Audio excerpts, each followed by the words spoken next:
Arthur Lloyd Logistique est heureux de vous présenter Sportif en boîte.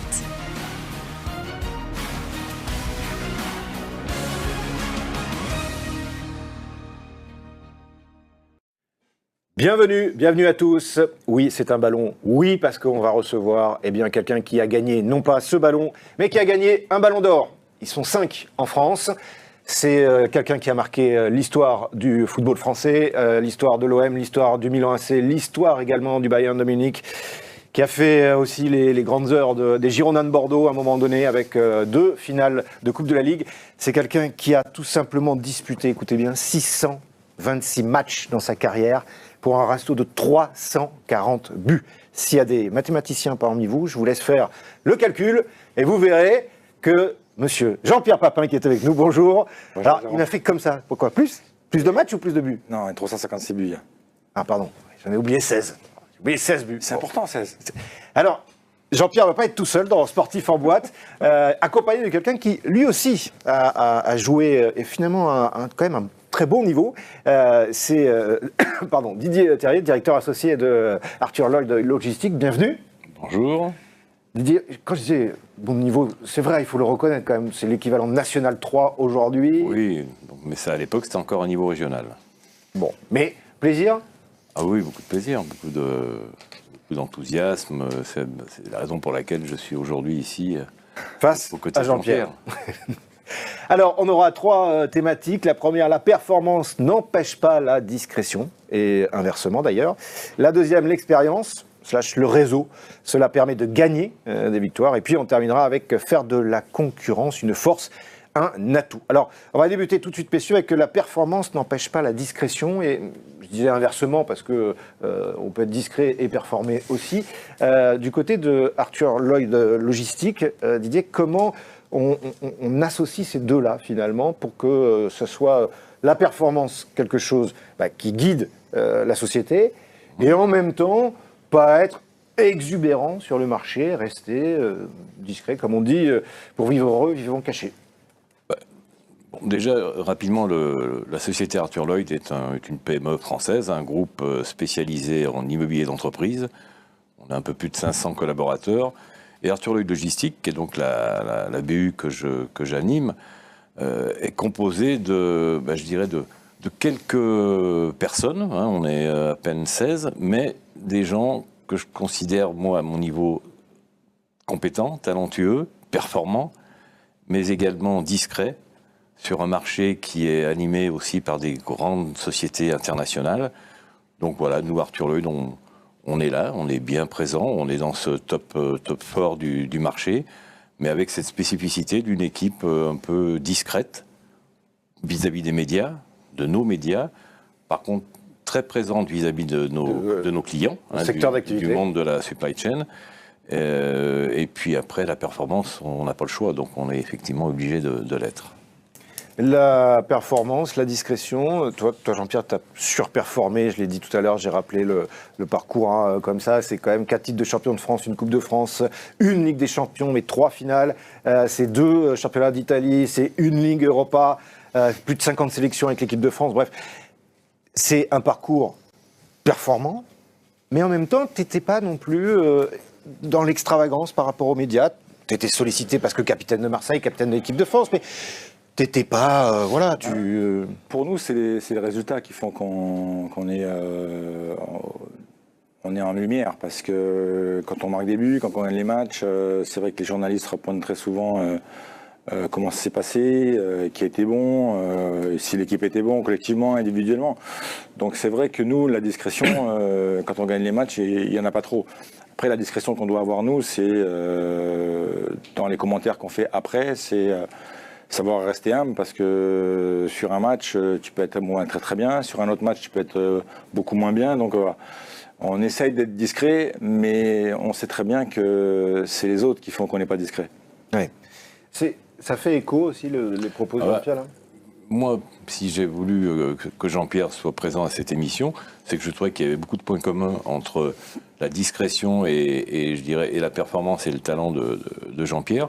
Et nous, Arthur Lloyd, comme je l'ai expliqué, on est bien dans ce marché Et on a ce côté discret. Et je trouvais que c'était un thème qu'on avait un petit peu en commun. Et... Alors, justement, quand on parle de discrétion, on peut parfois se dire que oui, c'est de la fausse modestie. Oui, alors finalement, les deux, là, ils sont en train un peu de nous dire bon, Arthur Lloyd, logistique, fonctionne bien dans son domaine. Jean-Pierre, tu as fait une grosse carrière. Non, c'est la discrétion telle que je l'entends dans votre définition, c'est plus une forme presque un peu de protection pour pouvoir continuer à performer, en fait. Oui, c'est une protection parce que une saison, c'est long. Une saison, c'est long. Être un peu moins discret sur un match, on peut tous l'être, et il faut l'être parce que de temps en temps, quand on surperforme ou qu'on performe, il faut savoir aussi reconnaître qu'on a bien fait les choses. Après, une saison, c'est long. Une saison, on a des hauts, on a tous des hauts, des bas, et qu'il faut savoir juste rester à sa place. C'est-à-dire que il faut pas se juger juste sur un match. Il faut juger sur une saison. Et une saison, c'est 10 mois. Donc, qu'on reste à notre place, discret, qu'on reste tranquille, je pense que c'est un peu la base des choses. Alors, Didier, toi, tu vas nous dire que la saison, à l'inverse des 10 mois, toi, c'est 12 mois quasiment. Bon, allez, 11. Ouais, quand même, il y a peut-être un mois, à un moment donné, un peu de répit ou un peu de vacances quand même. Mais il y a un mois de répit. Ce que disait Jean-Pierre à l'instant, c'est quand il y a des moments où c'est la performance un peu moins là, parce que ça ne peut pas tout le temps être au top, justement, on s'appuie sur cette discrétion-là pour pouvoir retrouver la performance et l'envie. Nous, on a des crises économiques qui affectent considérablement notre activité. Oui. Donc là, c'est des périodes où effectivement la performance n'est pas facile à atteindre. Maintenant, notre discrétion, je ne voudrais pas en rajouter sur la discrétion d'Arthur Lloyd non plus, hein, mais on est toujours...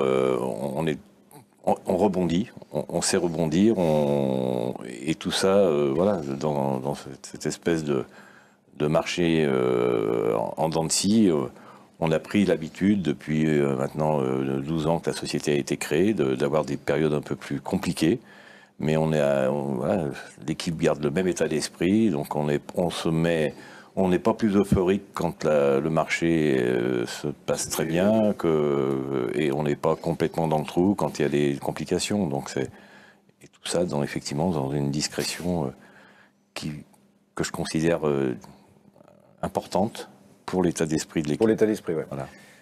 La discrétion, donc l'importance pour le collectif, l'état d'esprit, que ce soit dans le monde de l'entreprise ou d'ailleurs dans le monde du sport, comme on vient de le voir. Fin de cette première thématique, début de la deuxième, l'expérience / le réseau, cela permet de gagner des victoires. Alors Didier, c'était avec toi quand on préparait cette émission, tu me disais l'expérience que l'on a pu acquérir avec Arthur Lloyd Logistique, c'est aussi parce qu'on a créé autour de nous un réseau, voilà, qui nous permet et de s'appuyer dessus, mais qui nous permet aussi quelque part d'aller sur la performance. Alors, déjà, c'est un métier, l'immobilier logistique, qui est une niche dans l'immobilier d'entreprise. Global. Bon, moi, je fais ce métier maintenant depuis une trentaine d'années, donc effectivement... Après 23 ans de foot, voilà. Normal. Fallait bien l'après-carrière. Et depuis 12 ans chez Arthur Lloyd, donc bien évidemment que j'ai effectivement un réseau que j'ai enrichi et que je partage surtout avec mes coéquipiers, qui eux aussi ont leur réseau, puisque c'est une équipe assez complémentaire, hein, dont certains ont beaucoup d'années d'expérience. Donc, oui, en fait, aujourd'hui, la performance, le réseau est un vecteur important de notre capacité à être performant sur ce marché, qui est quand même un marché assez spécifique. Alors, il a dit, Didier, une phrase, là, un mot, il a dit « avec mon collectif ». Toi aussi, Jean-Pierre, quel que soit... Alors, à Marseille, tu en étais le capitaine. À Milan, quand tu arrives, c'est la grande époque des Galactiques. Hein. Tu n'es pas le capitaine. Par contre... Quand tu étais à Marseille, il y avait des grands joueurs, Chris Waddle, Carlos Moser, Basile Boli, bon bref, j'en passais des meilleurs. Finalement, chacun avait son réseau. Chacun avait ses connaissances de l'adversaire, On est obligé de se servir de ses connaissances, on est obligé de se servir de tout ce qu'on entend par rapport à nos adversaires, mais on doit avant toute chose savoir se connaître nous. Ça, c'est la base de tout. C'est-à-dire que savoir avec quel joueur tu t'entends le mieux, savoir toutes les qualités et tous les défauts de tes coéquipiers, les mêmes choses par rapport aux adversaires, c'est aussi bien se connaître. Mais ce qui est important aussi au réseau, c'est que celui dans lequel on travaille, mais celui dans lequel on se protège et on se réfugie après. Moi, mon réseau familial a toujours été ma bulle. Et j'avais besoin de cette bulle justement pour me protéger de tout ce qui était médias, etc. Mais aussi pour préparer les futurs matchs qui allaient arriver, qui étaient importants. Et ce réseau-là, pour moi, c'était peut-être le plus important. Ouais. Et ce qu'il y avait, justement, un petit peu comme Didier l'expliquait tout à l'heure, tu disais il faut connaître nos adversaires, donc chacun a apporté, et il faut connaître ses coéquipiers. Parler du collectif. Toi, par exemple, tu savais que tu avais des joueurs, bon, tu n'attendais pas à ce que la passe soit au millimètre, qu'elle arrive à l'endroit précis. Par contre, tu en avais d'autres, tu me le racontais, tu me disais, je savais que Abedi, c'était à gauche, Chris Waddle à droite. Et avant, je me suis servi de ça aussi. Comme j'étais un joueur qui aimait beaucoup la profondeur, il fallait juste que je trouve avec les meilleurs passeurs.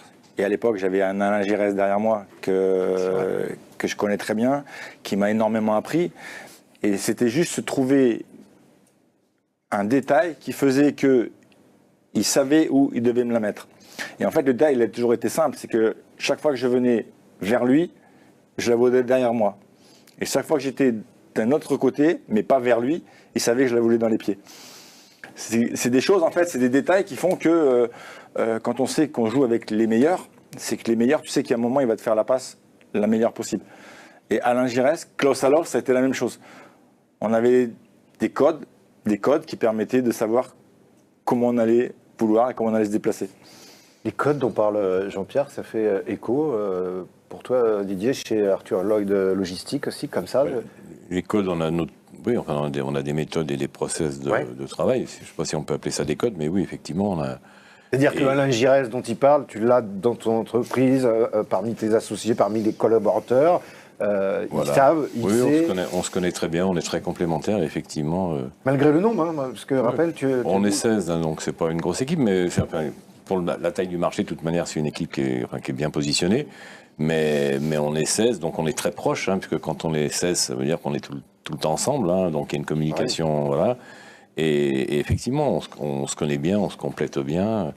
Donc il y a les codes, c'est peut-être chez nous, c'est plutôt la communication entre nous et nos méthodes de travail. Alors on a souvent, ici, on a souvent parlé dans Sportif en boîte aussi de la notion de vestiaire. Forcément, puisque le sport dispose d'un vestiaire, hein, quel qu'il soit d'ailleurs. Et moi, je fais souvent ce parallèle en disant que dans une entreprise, il y a aussi un vestiaire. Puisque, tu dis, il y a 16 personnes. Alors, ça se porte de différentes manières. Chez Arthur Lloyd Logistique, comment vous préparez, par exemple, alors, pour faire le parallèle encore avec Jean-Pierre, un gros match, c'est-à-dire un marché à venir qu'il faut aller garder, conserver ou conquérir. Comment on prépare ça dans le vestiaire ? Nous, dans notre activité, on a effectivement des consultants qui ont des missions un peu différentes. Hein. Ouais. Il y a ceux qui sont sur le marketing, ceux qui sont sur la partie financière, ceux qui sont purement sur la partie immobilière. Mais quand on a un gros sujet, en fait, tout le monde est concerné. Hein. On essaie de mettre le plus de nombre de personnes autour, dans un premier temps, sur la réflexion. Donc les forces vives. Voilà, les forces vives. Donc c'est un travail effectivement d'équipe. Après, dans une équipe, il y a toujours des leaders. Hein, et c'est important, hein, qu'il y ait des leaders, des moteurs. Alors, qui dit leader dit pas omniprésent et les autres n'existent pas, hein, puisque nous, dans notre société, on ne fait pas de politique. Hein, donc le principe de la politique, c'est tenir le rayon du dessous pour qu'il ne se lève pas. Donc voilà, donc nous, on a effectivement des leaders, alors, soit parce qu'ils ont de l'expérience, soit parce qu'ils ont des spécificités dans le métier. Mais c'est des leaders. Mais c'est quand même l'équipe qui va travailler sur un gros projet et après, chacun reprend sa place. Mais qui dit gros sujet, on mobilise tout le monde. C'est la même chose. C'est la même chose. Ouais. Nous, quand on a un gros match, déjà on y pense bien avant. On sait que ce match sur le calendrier est important. Et après, on arrive dans la dernière semaine avant, c'est qu'on prépare l'organisation par rapport à ce nouvel adversaire. Des détails supplémentaires parce qu'on sait que c'est une équipe qui a des qualités que d'autres n'ont pas. Donc on se prépare et collectivement et individuellement. On se prépare avec des réunions, on se prépare avec le coach qui envoie chaque joueur individuellement. chacun a son rôle, le collectif doit être peut-être aussi d'une manière un petit peu différente. Donc nous, on peut s'organiser par rapport à n'importe quel gros match en fonction de qui on joue. Mais c'est un travail qui nous prend énormément de temps. Et quand c'est encore les matchs encore plus importants, encore plus de temps parce que plus de détails à régler et à générer.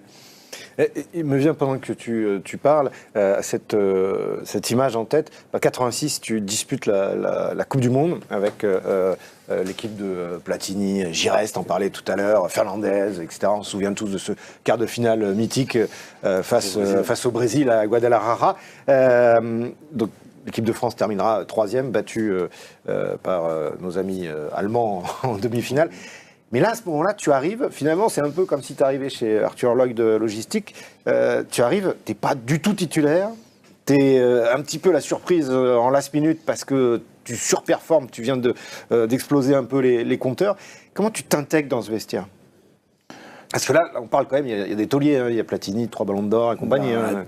Tu apprends, tu te fais petit, tu regardes comment ça se passe, tu apprends à connaître d'abord les gens, tu apprends à jouer avec eux. C'était pas simple. Parce que, comme tu dis, énormément d'expérience, des joueurs sur plus la fin de la carrière que le début. Nous, on était, comme moi, 5-6 qui arrivions, qui étaient jeunes, qui allaient faire la génération d'après. Mais en fait, on apprend et puis on essaye de se mêler tranquillement au jour le jour avec les anciens. Et ça, pareil, à l'entraînement, on le travaille. C'est plus eux qui viennent nous voir pour nous expliquer des choses que le contraire. Mais c'est une cohésion d'équipe qu'on apprend et qu'on doit absolument faire l'apprentissage. Si demain, Didier, Jean-Pierre arrivait chez Arthur Lloyd de Logistique, il intégrait l'équipe, comment les intégrations, vous les réalisez au sein de l'entité d'Arthur Lloyd de Logistique? Il y a un parcours d'intégration, parce que quand on dit l'expérience, le réseau, cela permet de gagner des victoires, ça en fait partie aussi oui, bien sûr, il y a un parcours, ça va dépendre du profil. Soit on va aller chercher un junior, ouais. Hein, et c'est plutôt notre tendance hein, d'aller chercher des juniors et de les former avec nos méthodes. Et si on va chercher une star, parce qu'il y a quelques stars sur notre marché, là effectivement la priorité c'est qu'on sait déjà qu'elle va bien s'intégrer, parce que sinon c'est donc je pense que c'est une question de personnalité, hein, que ça soit celui qui arrive dans l'équipe ou ceux qui sont déjà installés. Les deux doivent se croiser. Les deux doivent se croiser et en principe ça doit bien se passer. Si ça se passe mal, c'est qu'on a raté une épreuve au départ. Oui, puis c'est jamais 0 ou 100 d'un côté. Il y a toujours un peu de partage. C'est pas le buteur qui a loupé le but, c'est peut-être la passe qui n'était pas bien ajustée. Ça s'appelle les excuses. Comme moi, je ne veux pas me trouver d'excuses et je ne veux pas être en retard. Troisième et dernière partie, faire de la concurrence une force, un atout. Eh oui, parce que la concurrence, on en a tous besoin pour avancer.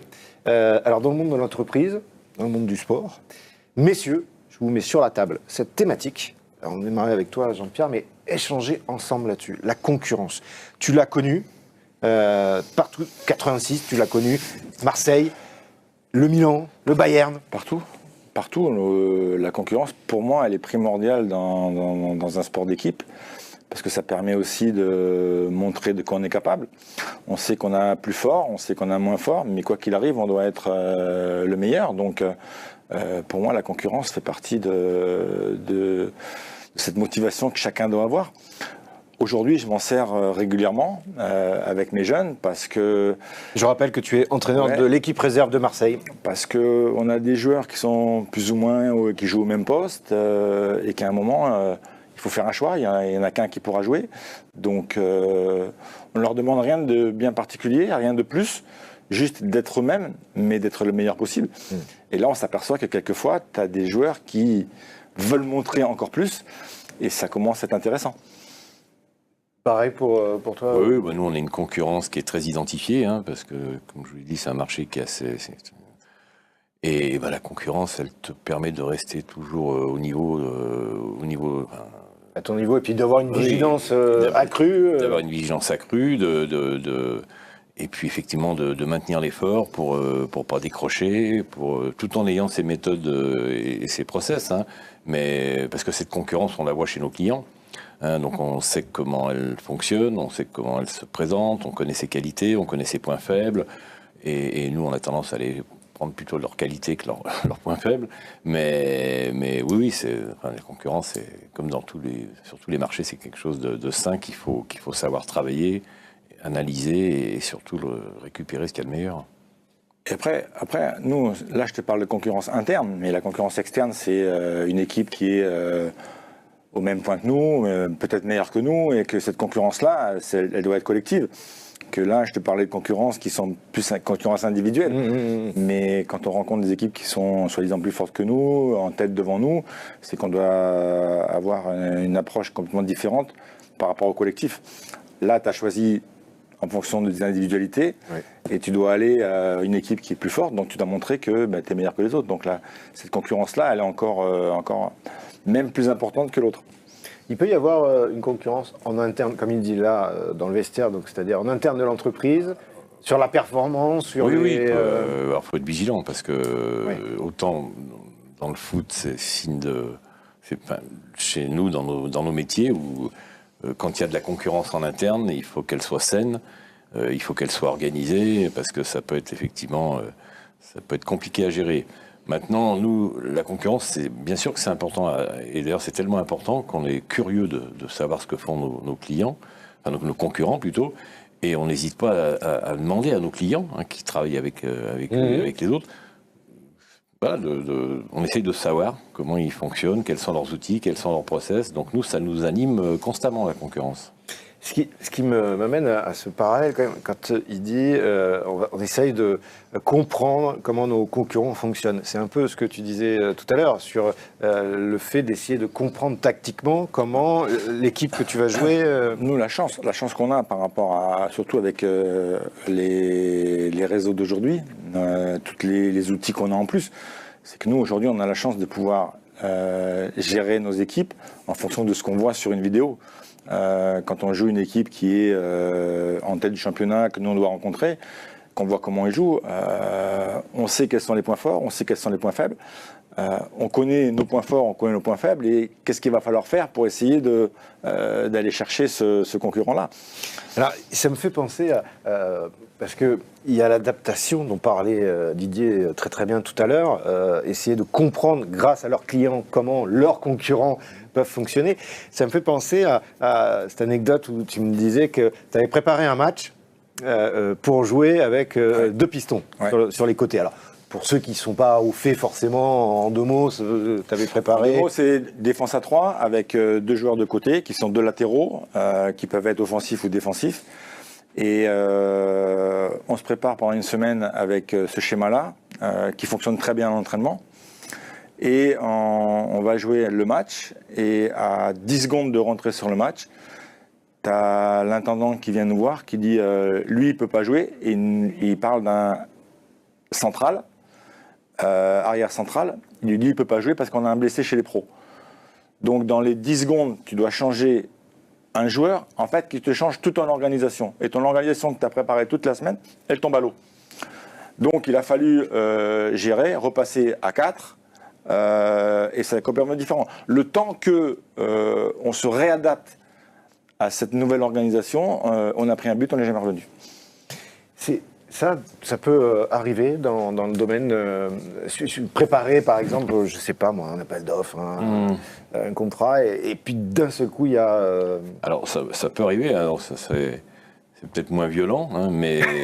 Oui, il y a peut-être moins les 10 secondes, effectivement. Bon. Mais effectivement, on peut, la veille d'un gros pitch, s'apercevoir qu'on a zappé un truc, et là, il faut on part pas du bureau, on réagit.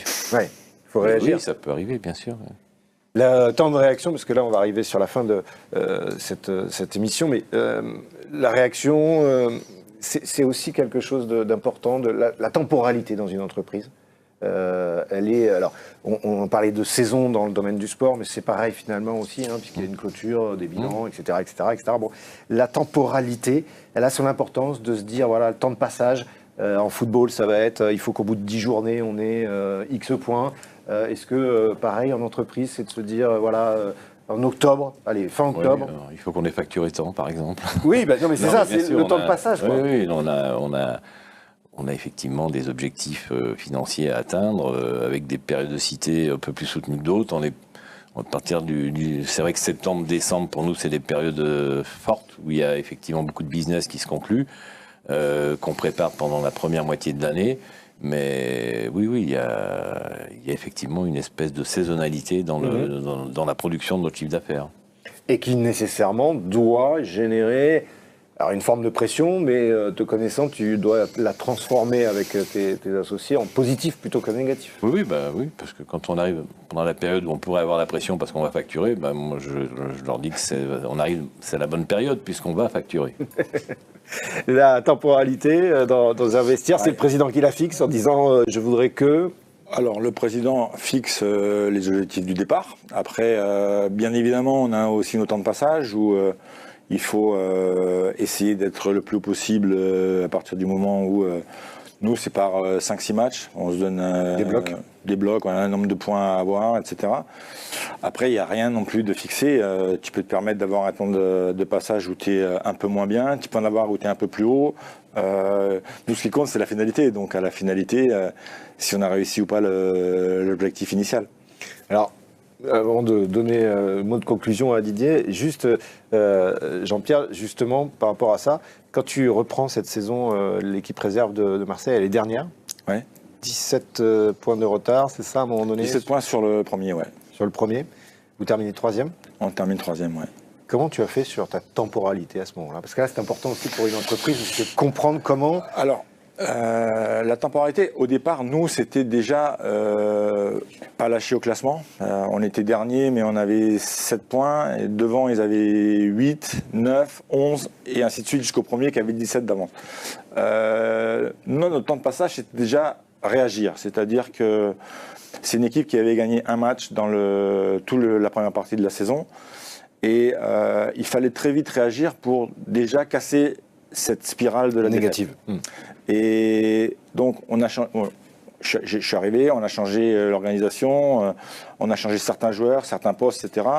Et les 3 premiers matchs, on a gagné 3 fois. Donc, on a pris 9 points. Et déjà, au bout des 3 matchs, on était sorti de la zone dangereuse. Et après, il fallait juste que eux sachent qu'il valait bien mieux que ce que déjà ils avaient montré.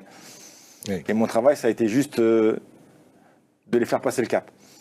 Mais je leur ai fait passer le cap juste en leur parlant de détails. Parce que c'est des gamins qui sont doués, qui ont, je dirais, des qualités techniques, tactiques, physiques qui sont hors normes, mais que la mise en musique n'était pas bonne. C'est-à-dire que moi, mon travail, ça a été juste remettre la bonne musique, et qu'eux, ils jouent la musique comme ils savaient le faire. Ouais. Et en fait, c'est ce qui s'est passé. Chacun son instrument. Chacun son instrument. Une partition commune. Et la partition est commune, par contre. Ouais. Dernier mot avec toi, Didier, mais en faisant écho là, de cet échange, et peut-être sur les derniers mots là, que disait Jean-Pierre, chacun son instrument, par contre, partition commune, pareil pour l'entreprise. Exactement pareil. C'est la même chose. C'est la même chose.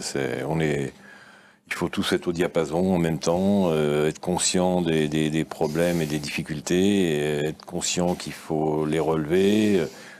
Quand je parle de travail d'équipe, c'est ça, parce que là, on est dans le dur actuellement, on est sur un marché qui est compliqué, nos clients sont dans le dur, bref.